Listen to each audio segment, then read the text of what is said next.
নমস্কার। নিশ্চয়ই বুঝে গেছো আমি কি রান্না করছি। আমাদের এখানে খুব একটা বৃষ্টি হচ্ছে না, এই ঝিঝি করে পড়ছে, কিন্তু ফেসবুকে কদিন ধরে দেখে যাচ্ছি শুধু খিচুড়ি খাওয়া। তো তাই আমাদেরও একটু খিচুড়ি খেতে ইচ্ছা করছে, তাই ভাবলাম একটু রাত্রিরেই খিচুড়িটা বানিয়ে নিই। আজ তো শনিবার, তাই মুগ ডাল আর আতপ চাল দিয়ে খিচুড়িটা করব। চলুন আজ রান্না করতে করতে একটু গল্প করা যাক। তো আজকে এমনিও শনিবার, তাই নিরামিষ খিচুড়িই হবে। তো খিচুড়ি আমরা চারজনেই ভালোবাসি, কিন্তু আমার ছেলে আবার মুসুরির ডালের খিচুড়িটা অত ভালোবাসে না। এই যে মুগ ডাল আতপ চালের খিচুড়িটাই ও বেশি ভালোবাসে। সেই জন্য বললেই বলবে, মা প্রসাদের খিচুড়ি করো।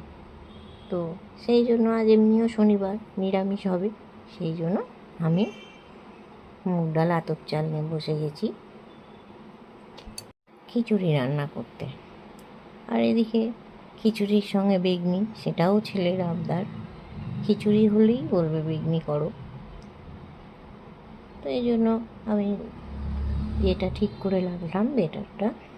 আর এইদিকে এই যে ডালটাকে আমি ভেজে নিয়েছি শুকনো কড়াইয়ে, ভালো করে ধুয়ে গরম জলের মধ্যে দিয়ে দিলাম, আর কটা আলু দিয়ে দিলাম চৌকো করে।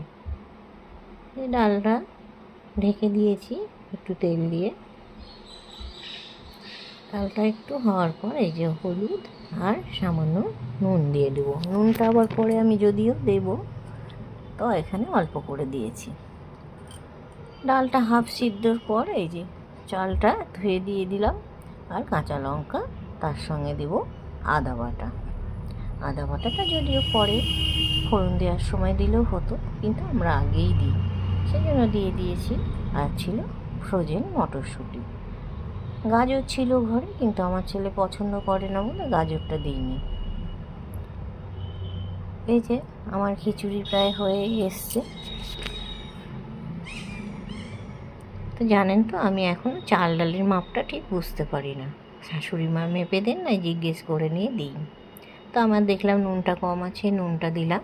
আর চিনিটা আমরা একটু বেশি পরিমাণেই দিই, যাতে একটু মিষ্টি মিষ্টি হয়। মিষ্টি মিষ্টি খেতেই আমাদের একটু ভালো লাগে।